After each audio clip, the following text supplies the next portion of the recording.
Pues vamos a iniciar con nuestra charla del día de hoy. Gracias por acompañarnos en este pequeño escenario que siempre montamos en la Feria del Libro Tránsito, que es la tercera edición, y que en este año se suma a un primer festival de la diversidad sexual en nuestra unidad de Coajimalpa. Y para esta charla pues hemos invitado al escritor y profesor investigador Antonio Márquez, quien realiza su trabajo de investigación en el Departamento de Humanidades de la UAM Azcapotzalco. Quiero contarles que Antonio tiene una actividad profesional multifacética porque propiamente su trabajo está pensado para ser realizado de diferentes ángulos, incluso disciplinas, o sea, es decir, no solo es un profesor que está habituado a las formas académicas, sino que también tiene él mismo una vena literaria que se percibe en sus trabajos, y además está muy interesado en la documentación fotográfica de lo que es uno de sus objetos de estudio y que es la cultura gay en nuestro país. Antonio Márquez, pues gracias por acompañarnos. Le hemos pedido que para esta charla le hemos hecho un planteamiento para arrancar la conversación, la exposición del tema, y es que nos platique cómo se construye un tema como la diversidad sexual y más específicamente la cultura gay, cómo se construye como tema de investigación académica, qué retos se enfrentan a plantear un tema de esta naturaleza y desde qué herramientas, porque en el caso de Antonio son muy particulares, se pueden percibir cuando está uno frente a sus textos, desde qué herramientas puede abordarse un fenómeno de esta naturaleza, un fenómeno social de esta naturaleza, pues con una complejidad particular. Y bueno, quiero pues decirles como información que puede puntual sobre Antonio Márquez. Es autor de una trilogía de libros sobre la cultura gay, todos ellos publicados en nuestra institución. Y el primero que salió a la luz pública es Que se quede el infinito sin estrellas, que ya es un texto que, bueno, agotado y que valdría la pena reeditar, ¿no? Y posteriormente, en 2006, publicó El crepúsculo de Heterolandia, Mester de Jotería, que está exhibido aquí mismo. Y en 2010 publicó la obra El coloquio de las perras, retrato de Osvaldo Calderón con su hermandad vampiresca joteando por un sueño, ¿no? Es una trilogía pues sobresaliente, ¿no? Incluso para quien no es especialista en el tema, sabe que Antonio se ha dedicado y lo ha hecho con una manera propia a investigar sobre la cultura gay en México. Y bueno, pues cedo entonces el micrófono a Antonio Márquez y pues le doy la más cordial bienvenida a la UAM Coajimalpa, que es la primera vez que nos visita de este lado, según pudimos platicar hoy por la mañana. Antonio, pues muchas gracias y bienvenido, y pues platícanos un poco en qué consiste, empecemos, que nos platiques en qué consiste tu trabajo de investigación y escritura sobre la cultura gay. Bueno, muchísimas preguntas muy complejas, no sé si voy a poder responder a ellas, pero sí, por supuesto, voy a dar una serie de elementos de respuesta. Bueno, en primer lugar, quiero decirles que estoy fascinado de encontrarme un edificio tan moderno, una unidad totalmente diferente. Me encanta, les agradezco mucho que me hayan invitado. Me impresiona el entorno en el que está sumida no incrustada la universidad. Me da muchísimo gusto y quiero felicitarlos sobre todo por este trabajo que a mí me parece muy necesario y muy notable. ¿Por qué es necesario? Yo creo que en primer lugar no es nada más Creo el terreno de la diversidad sexual un terreno como cualquier otro. Yo pienso que es un terreno súper importante en el plano político, en el plano social, en el plano religioso, en el plano de la ciudadanía, pero sobre todo en la política, política, ¿sí?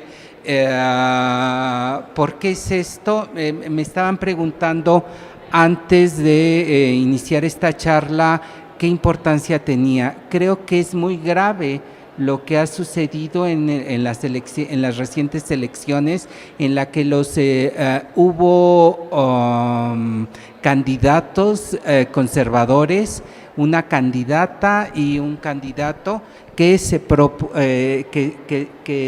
abiertamente dijeron que estaban en contra. Sí, había una batería de preguntas y tenían que responder de manera muy breve. Del Mazo dijo en contra, en contra, en contra, en contra. ¿Y sobre qué estaba en contra? Estaba en contra, a mí me parece, que de los derechos humanos. Es escalofriante que una persona pueda salir a decir esto. La gravedad de estas declaraciones y la falta de reacción masiva contra ellas, a mí me parece que tiene que ser pensada y que tiene que ser comentada por politólogos y por gente especialista. Yo no soy especialista en esto, pero me deja muy impresionado, ¿sí? Que en México se pueda hacer política contra grupos sociales y que esa política que se hace contra grupos sociales es contra los marginados. ¿Y quiénes son los marginados? Los marginados yo creo que es el país entero. Sí, porque a quien se margina es a la mujer, se margina a por clases sociales y tal. Los marginados yo creo que en México somos todos. Los ejes de marginación, yo creo que el sujeto en México desafortunadamente puede definirse o definir su perfil por las diversas marginalidades por las que pasa. Es decir, nos podemos decir, yo tengo 62 años, yo puedo decir que puedo ser marginal por edad, por sexualidad, ¿y por qué más? ¿Sí? Pero yo creo que es terrible lo que está sucediendo en México y tenemos que reaccionar. La sociedad unida contra estos discursos que provocan la desunión, estos discursos provocadores. Yo inicié me preguntaban sobre las herramientas necesarias para acercarse al tema de la diversidad sexual. Yo creo que las herramientas son todas. Se tienen que utilizar todas las herramientas posibles, todas las disciplinas posibles para pensar un tema tan complejo como la diversidad sexual. Pero por otro lado, las herramientas hay que pensar que no están hechas. Hay que construirlas nosotros mismos, ¿no? Me parece muy importante acercarse a este fenómeno de la diversidad sexual, de la cultura de la diversidad sexual, desde con ojos frescos. México es un país con una cultura, con una fuerza cultural muy importante. Creo que lo que existe como cultura LGBT en México no existe en muchas partes del mundo. Yo en los 80 tuve la oportunidad de salir a Francia y estuve viviendo en Francia 6 años. Estuve estudiando, empecé mi doctorado allá, era sobre temas totalmente diferentes de literatura, nada que ver con la diversidad sexual. Pero tuve la oportunidad de asistir a una serie de seminarios y con grandes maestros, y como viví en la Casa de México y en la Casa de México existían todas las disciplinas posibles, pues los chicos sociólogos, los politólogos me jalaban, por ejemplo, a un seminario de un señor Michel Foucault. Yo dije, pues vamos. Y así lo conocí, ¿eh? Claro que no lo seguí con la devoción que lo hacían mis colegas, que no solamente iban al seminario, sino que lo grababan, lo reescuchaban, lo comentaban, etcétera. Pero tuve de esa la fortuna de asistir, por ejemplo, a los seminarios de Julia Kristeva, de Didier Ancieux, de muchos grandes pensadores, y enfrentarme directamente con ellos, vivir otro tipo de cultura, en otro tipo de sociedad donde la tensión y el desprecio no son tan flagrantes y no son tan crudos como es en nuestra sociedad mexicana, ¿no? Donde el desprecio me parece que aflora muchísimo, y aflora el desprecio pues por el pobre, por el moreno, por la mujer, por el homosexual, el desprecio es de todos contra todos. ¿Sí? Incluso dentro de la misma comunidad gay hay esta expresión de odio muy fuerte. Bueno, les quiero decir que al regresar de Francia,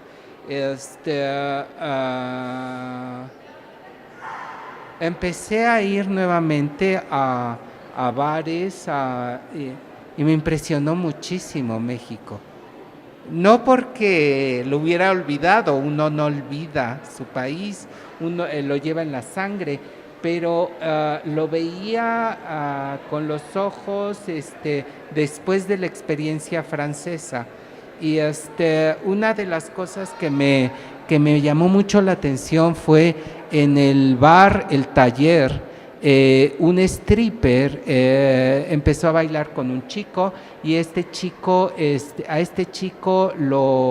le coloca las esposas mientras está bailando, lo tira al suelo, lo desnuda y le baja los pantalones y permite que, muestra las nalgas de este chico a la audiencia. Yo me quedé impresionado que esto se pudiera hacer. Me quedé muy impresionado. Esto no existe en Francia. Un cliente que llega imagínense, llega a un lugar y lo amarran y lo desnudan y hacen que muestre el trasero, pues es una agresión muy fuerte. Pero esto no era visto como agresión, era visto como algo chistoso, algo simpático. El chico pasó de sentirse fascinado por estar bailando con el stripper a sentirse avergonzado. O sea, a mí me impactó terriblemente, me impactó muchas cosas, me impactaron el hecho de que existieran strippers. Porque eso en Francia no existe. Me impactó que hubiera go-go dancers. Me impactó que estos go-go dancers interactuaran con el público de esta manera, ¿no? Entonces, me fascinaba que hubiera chicos que pudieran bailar para un público homosexual.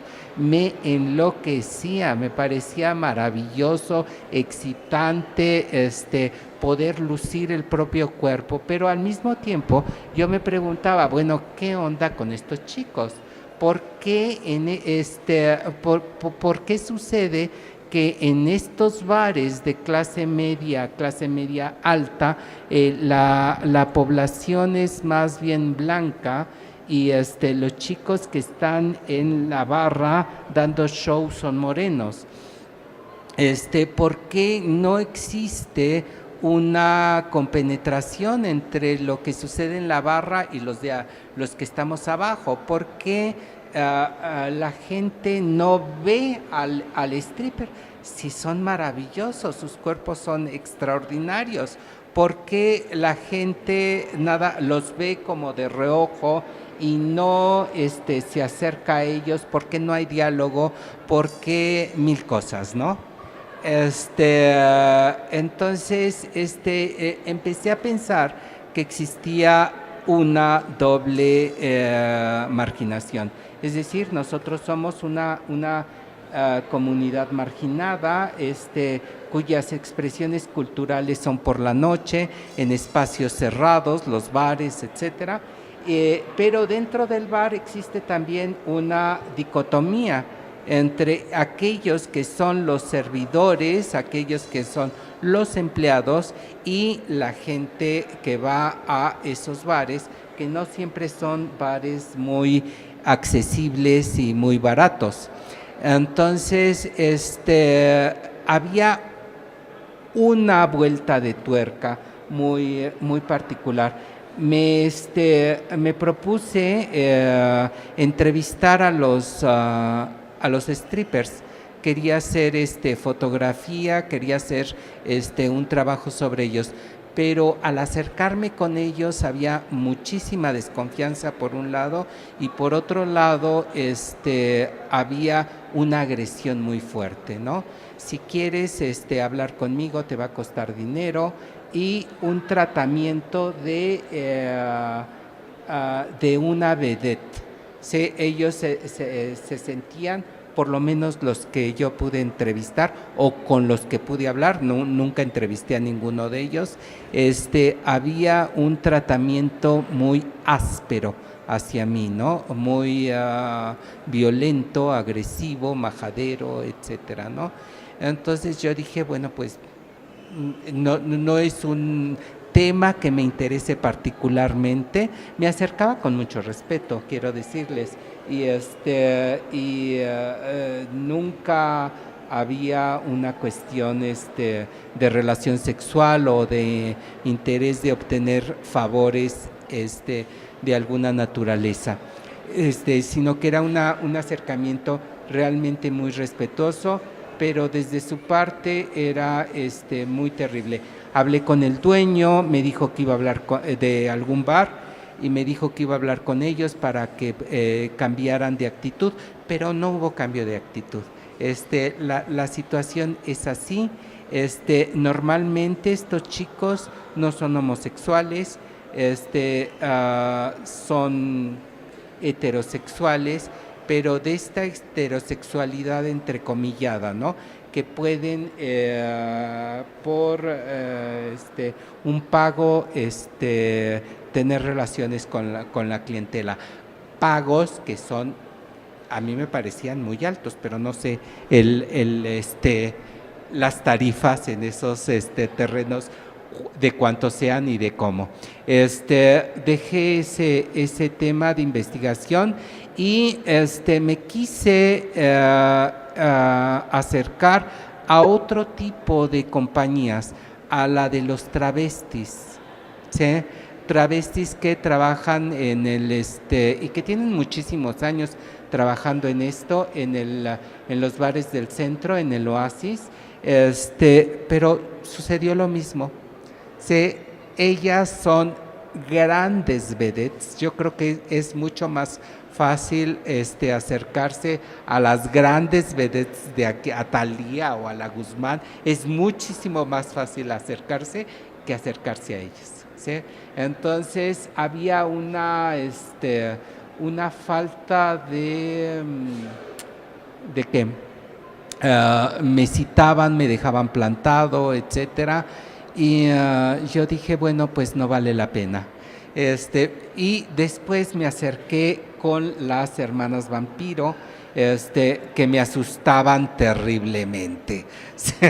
Entonces, yo iba con una timidez terrible por el grado de violencia verbal que existía, ¿sí? En los shows. y existe todavía. Entonces, a mí me horrorizaba, yo pienso que violencia solo genera violencia, que no se puede reír uno de ver cómo al otro lo injurian. No, tú eres chaparro o tú eres gordo, y eres moreno y no eres provinciano, qué horror. Bueno, se los estoy diciendo de una manera muy neutra.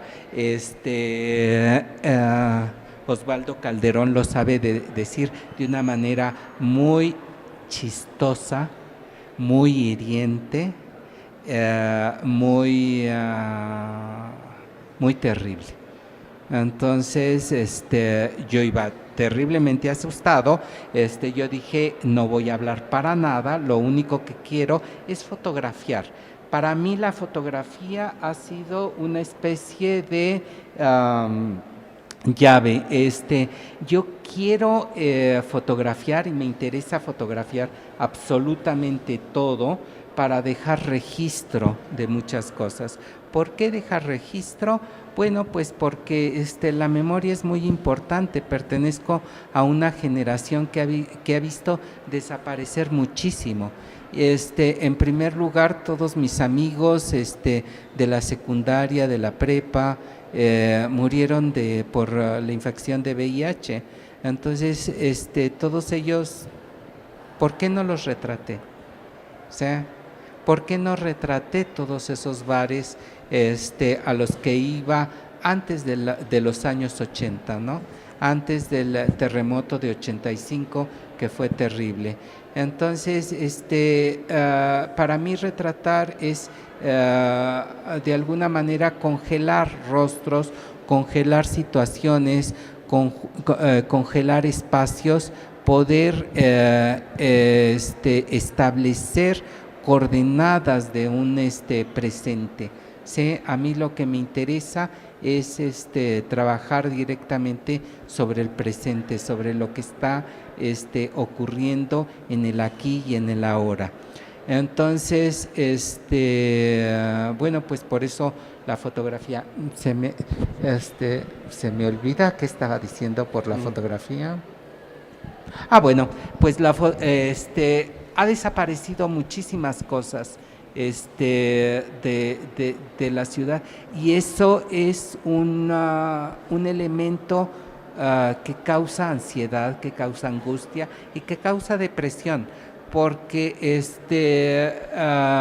la Ciudad de México se ha transformado de una manera muy fuerte, de tal forma que quienes vivimos, yo nací en el centro, en la calle República de Chile, en un centro que no era centro histórico, era la Ciudad de México.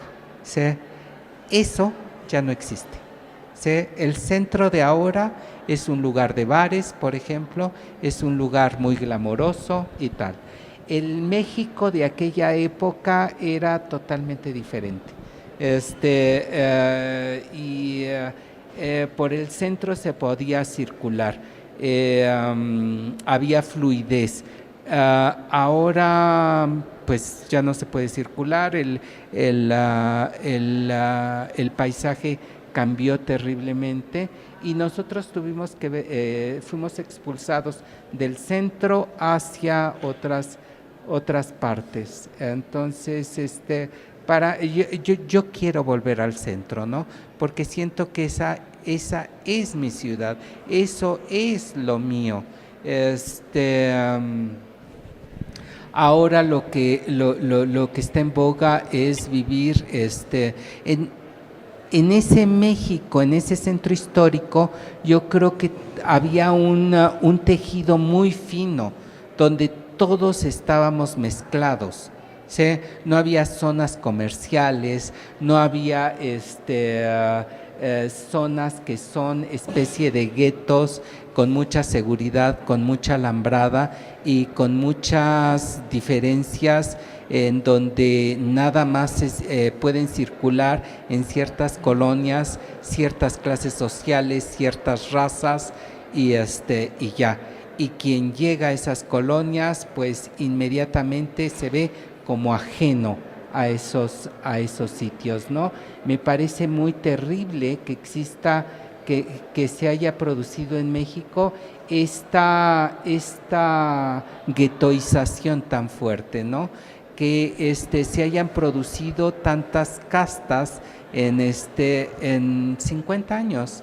Siento que antes podíamos convivir y podíamos hablar de una manera mucho más fluida y mucho más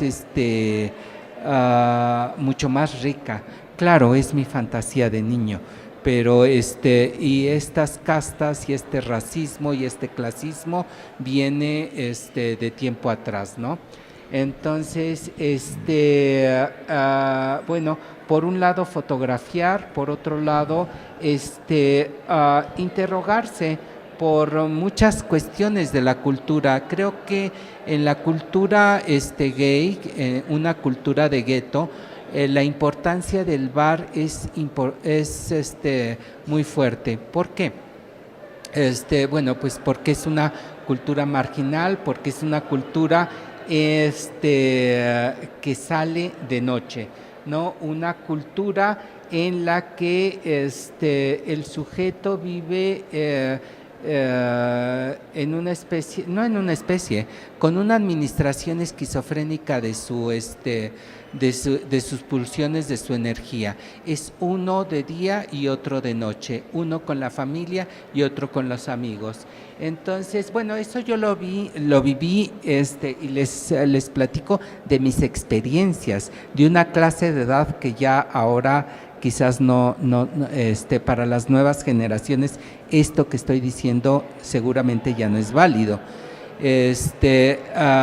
Pero esta cuestión de la escisión y de la compartimentalización de la vida siempre me ha llamado la atención. Y para mí creo que lo importante, una de las palabras o de los conceptos más importantes a nivel personal, subjetivo, a nivel familiar, a nivel social, pienso que es la integración. ¿Qué sucedería si el sujeto estuviera integrado en su fuerza pulsional, en su energía? Yo pienso que México se dispararía. ¿Qué pasaría si la familia estuviera integrada, ¿sí? No segmentada?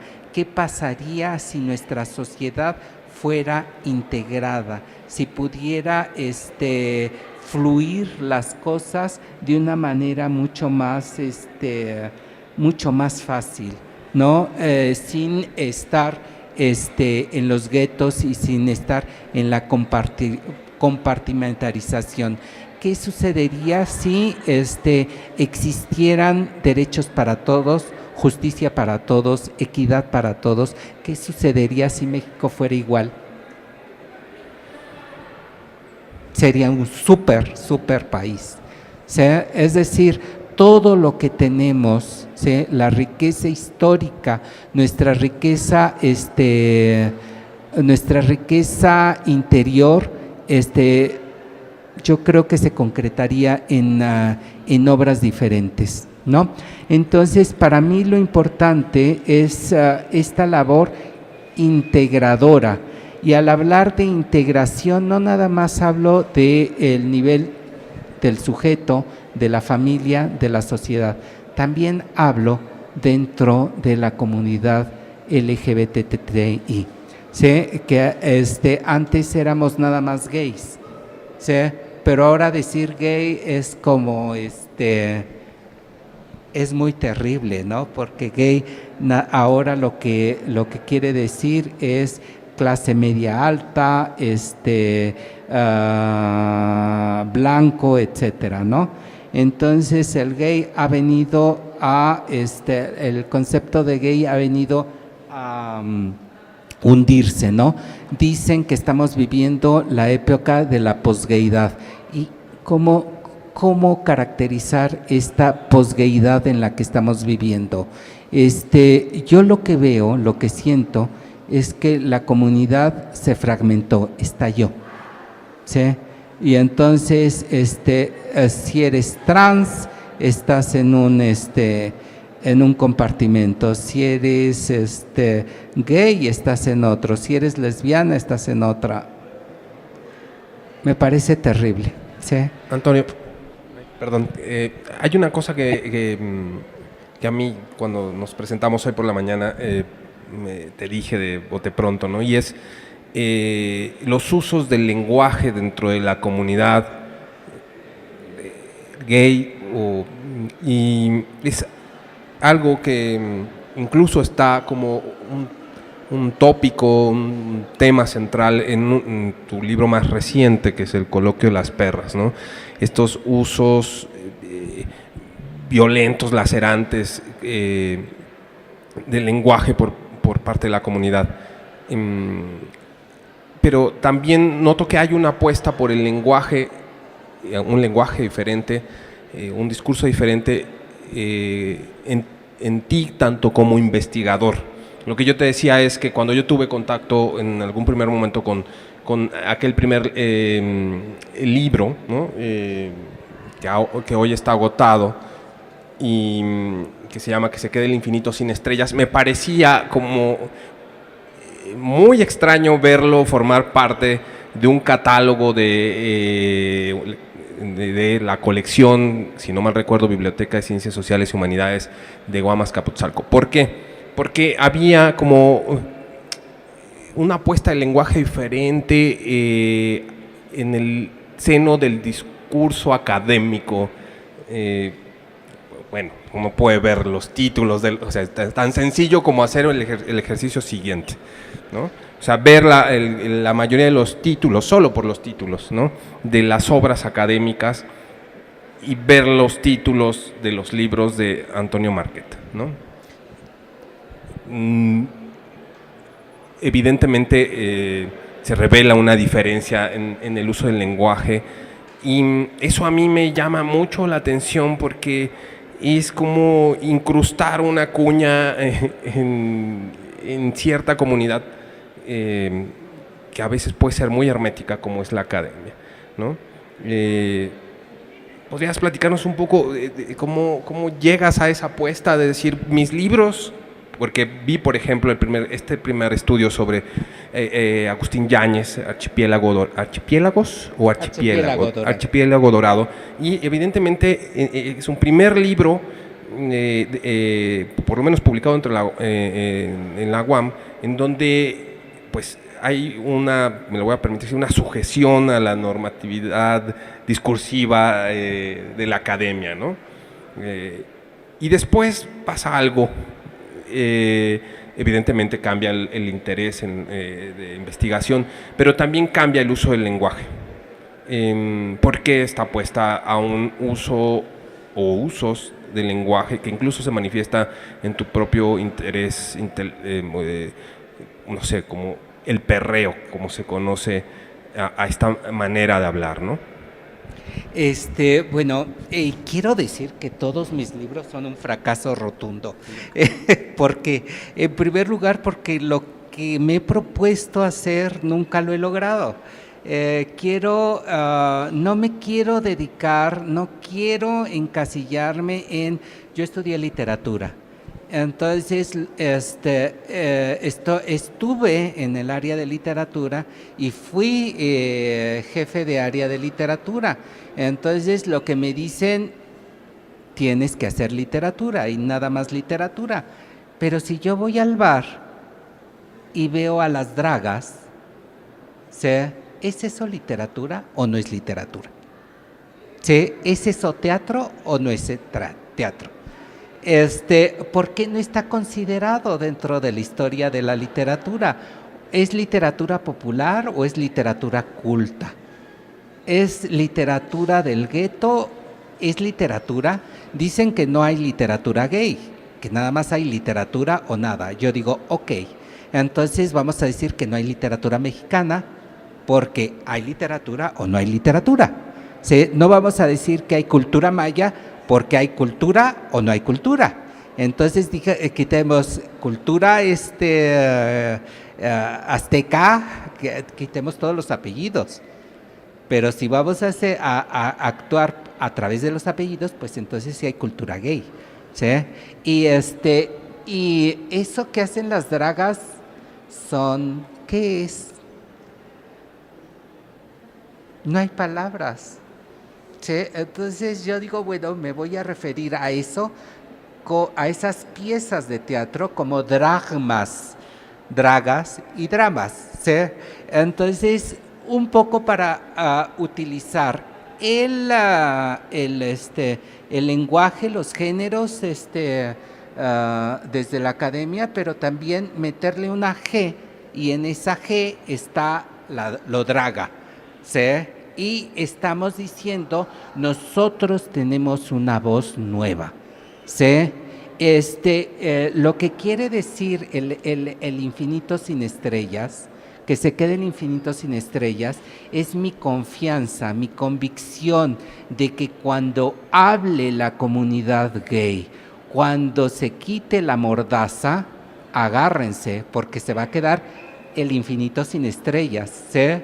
Por un lado, y por otro lado, nosotros vamos a hablar pase lo que pase, ¿sí? Porque tenemos una fuerza,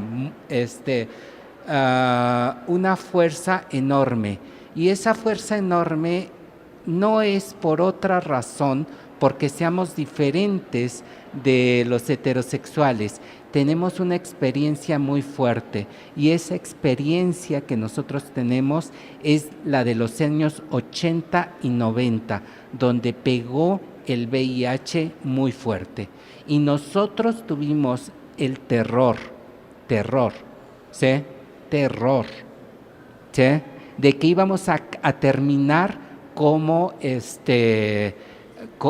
como una comunidad, ¿sí?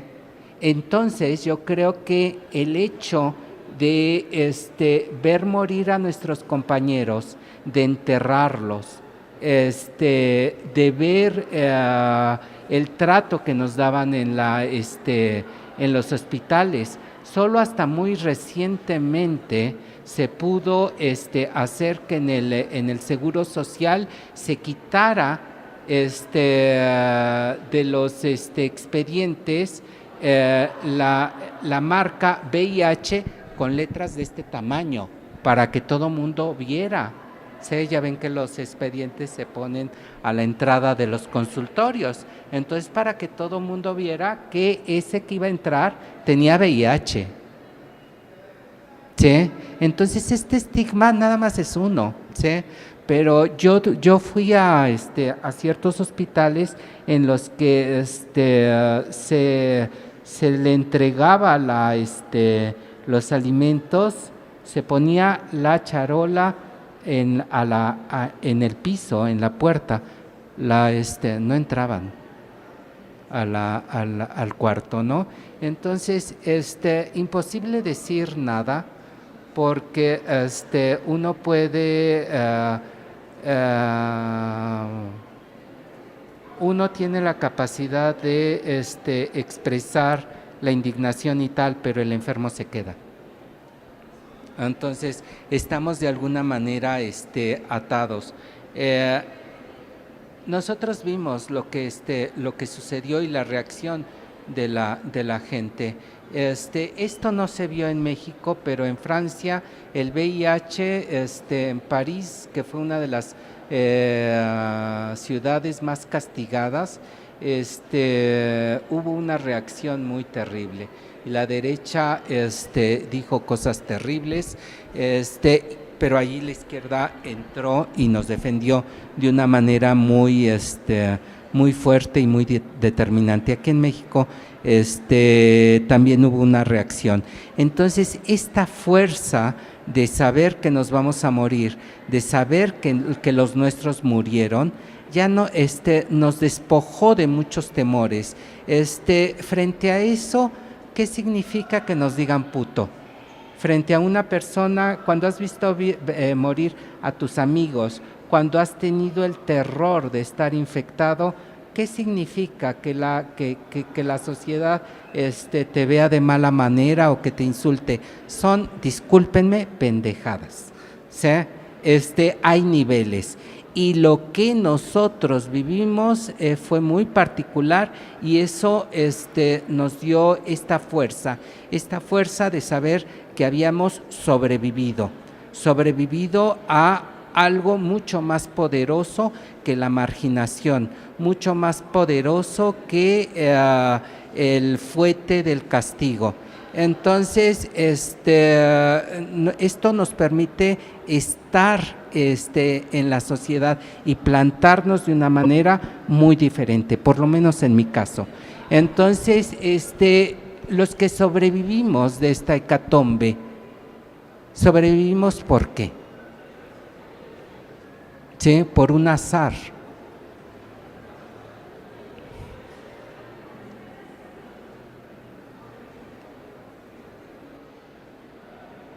Pero creo que también tenemos responsabilidades sociales, tenemos responsabilidad con nuestros muertos y siento que los que sobrevivimos les debemos mucho a estos muertos, ¿sí? Sabemos cómo se comportó la sociedad, ¿sí? Sabemos cómo se comportaron las familias, y eso no lo vamos a olvidar nunca, ¿sí? Sabemos que si tenemos comezón y uñas nos rascamos, si no, no, punto. Entonces, lo que hay que hacer es actuar, ¿sí? Actuar de una manera convencida, sin dudas y tal. Y yo pienso que lo importante es crear un nuevo mundo con una nueva cultura, donde existan otro tipo de relaciones y donde la cultura gay también exista. En mi segundo libro yo hablé mi segundo libro se iba a llamar Mester de Jotería, y Mester de Jotería, pues el título me lo dio un amigo mío, mi amigo más querido, que se llama Severino Salazar, un genio real, muy lúcido, un profesor también de la UAM Azcapotzalco, una persona que escribió una novela que se llama Donde deben estar las catedrales. Es una novela muy importante sobre el closet en los años 50. Y es una novela que está basada en Zacatecas y en donde en los años 50 estar en el closet, ¿qué significa? Ser homosexual, ¿qué significa?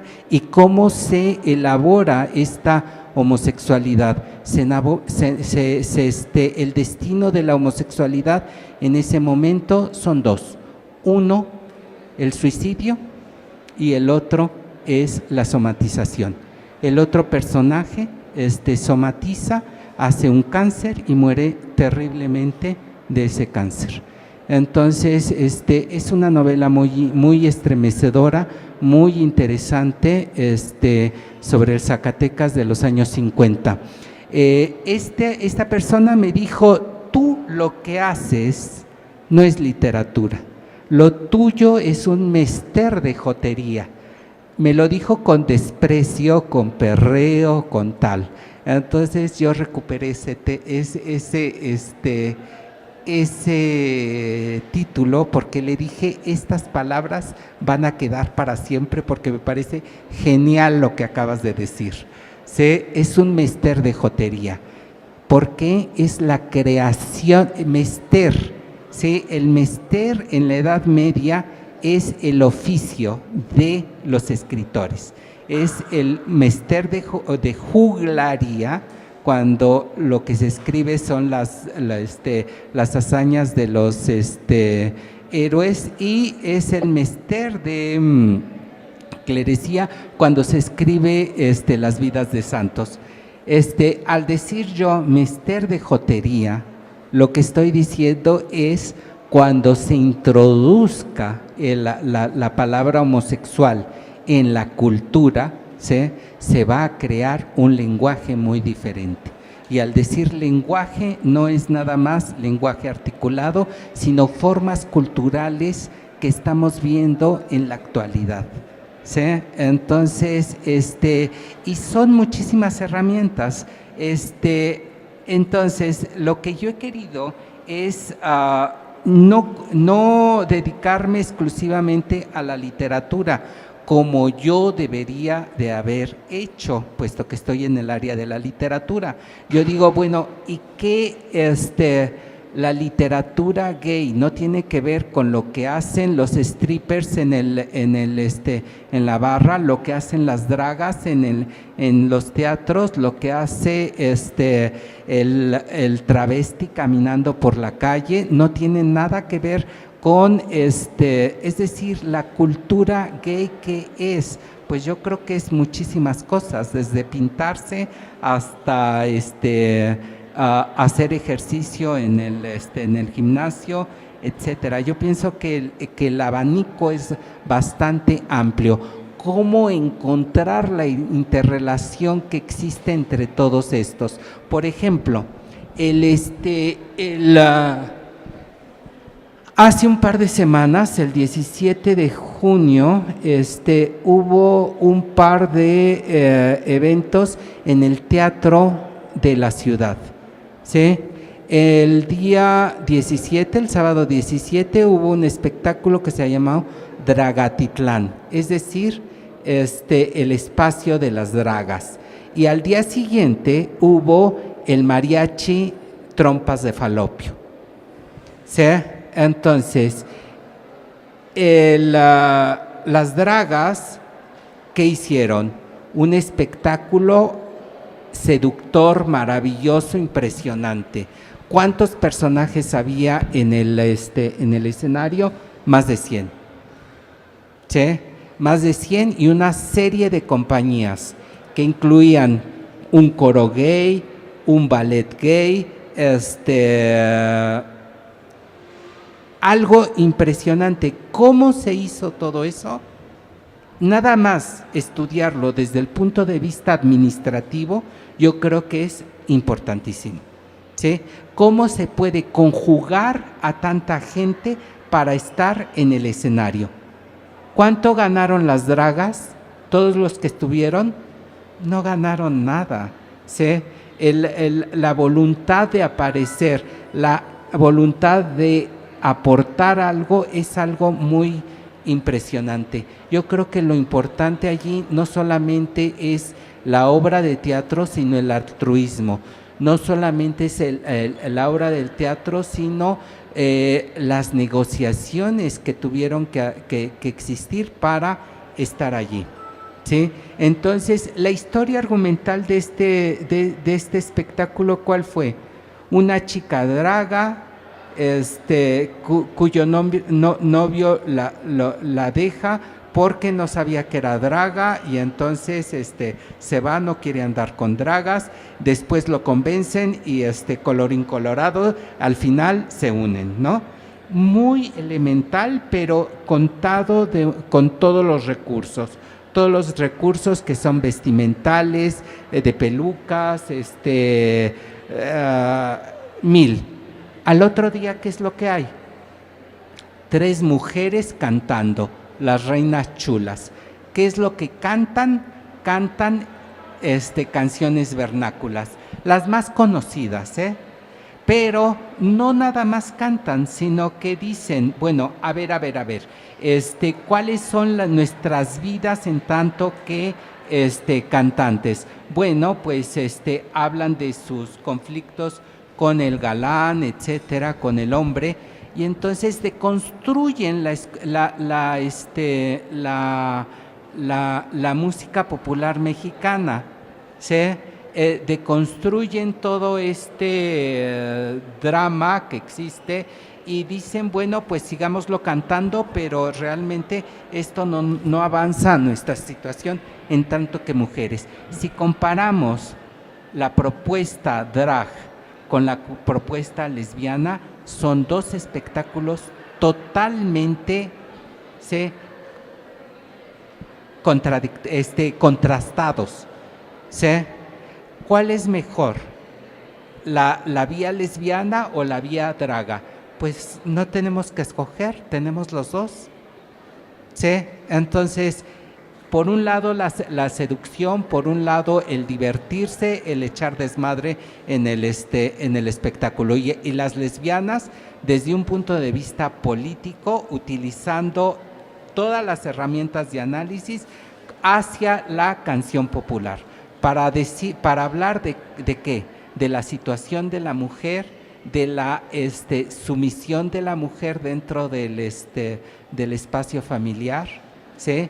Y también hablar de la gran potencia de las mujeres, de las grandes carreras que tienen y del sostén y del pilar que son en la familia mexicana.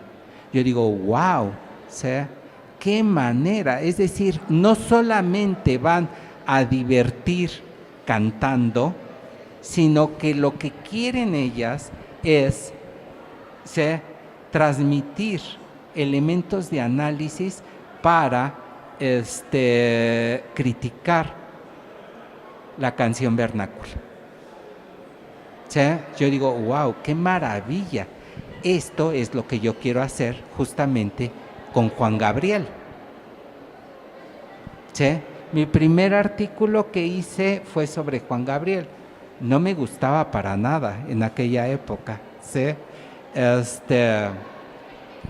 Entonces, Antonio, yo quería, como para ir cerrando la charla, pues ver si alguno de nuestros asistentes a la plática tiene alguna pregunta, algún comentario, ¿no?, anécdota, duda. Aprovechando que está aquí Antonio, ¿no? Además, la verdad, autor de sendos libros sobre la cultura gay en México. Échenle un ojo, ¿sí? ¿Sabes qué? ya sé, Mira, ya está, ya tienen uno en la lámpara. Gracias, señor.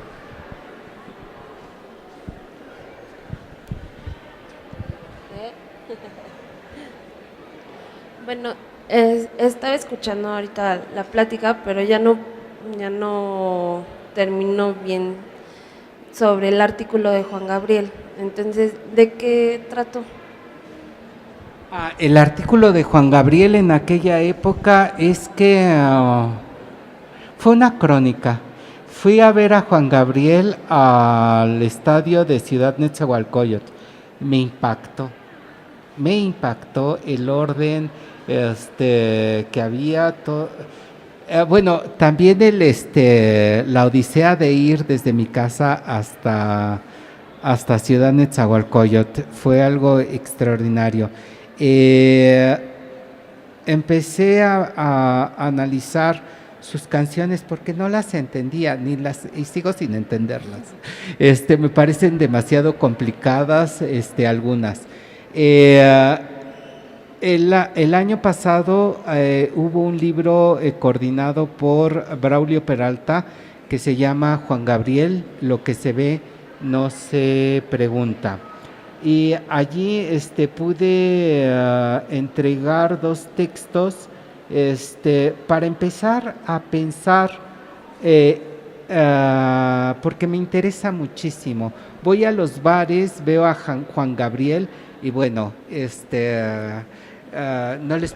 no puedo describir los movimientos de mi corazón al escucharlo, pero me cala mucho. Y pero ¿qué es lo que me cala? No solamente es la música, es la reacción del público, el público que está a coro hablando sobre tal, el hecho de que cuando es un lugar de ambiente, el Noa Noa, sacan el pañuelo todo mundo y empieza a actuar de una manera peculiar. Es en esos momentos de comunión, ¿sí?, en esos momentos en que todo el público actúa como si fuera un solo cuerpo, lo que me conmueve muchísimo.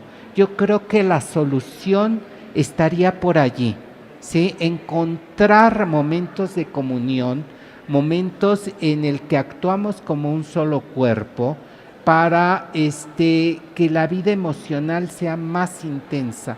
¿Sí? Todo lo que yo siento de esa comunicación en el público, ¿sí? Todo mundo se sabe las canciones de memoria y lo cantan con verdadero apasionamiento, ¿no? Se meten en las historias y las viven y las dicen como si les estuviera pasando eso que dicen las canciones. Entonces eso me parece mágico, ¿sí? Por un lado yo pienso que esa es la solución. Por otro lado, ¿qué es lo que vehiculan las letras de Juan Gabriel? ¿Sí? Entonces yo quisiera escribir, y ese va a ser mi próximo libro, que voy a escribir algo sobre la erótica de Juan Gabriel. Es decir, el análisis de las letras, porque lo que propone Juan Gabriel, yo pienso que son muchísimas cosas, muchísimas. No es lo mismo una canción como Abrázame fuerte que No vale la pena. ¿Sí? Yo digo, si hubo un pleito allí, porque evidentemente hubo un pleito y le está diciendo que no vale la pena, pues toda ruptura es triste, ¿no? ¿Por qué este mariachi tan maravilloso? ¿Por qué esta alegría? Eso es lo que no entiendo, ¿sí? ¿Por qué insistir en no vale la pena y no vale la pena? Yo digo, ¿qué será lo que no vale la pena? Yo creo que lo que no vale la pena es él. Tú eres el que no vale la pena. Y yo me pregunto, ¿qué relación se puede establecer cuando hay un desprecio del otro? ¿Sí? Las canciones de Juan Gabriel mucho hablan de este desprecio, mucho lo vehiculan, ¿sí? El yo se enorgullece de decirle al otro que es muy poca cosa. Me parece terrible, pero lo cantamos con mucho sentimiento. En Abrázame muy fuerte, no, para nada.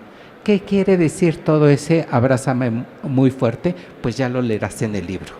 Bueno, pues con esta intervención damos por concluida esta charla con Antonio Marquet. Le damos las gracias por acompañarnos en este festival y Feria del Libro, por venir hasta Huamcojimalpa y bueno, pues conocer este espacio. Los invitamos, ahora tenemos en unos minutos más una obra de teatro de un grupo, una compañía que se llama Translímite. Y bueno, pues gracias a ustedes, pues sigan disfrutando de lo que resta de esta actividad organizada por la Rectoría de la Unidad y con la participación de otras instancias de nuestra institución. Gracias otra vez, Antonio, y pues, buenas tardes. Muchas gracias por su atención.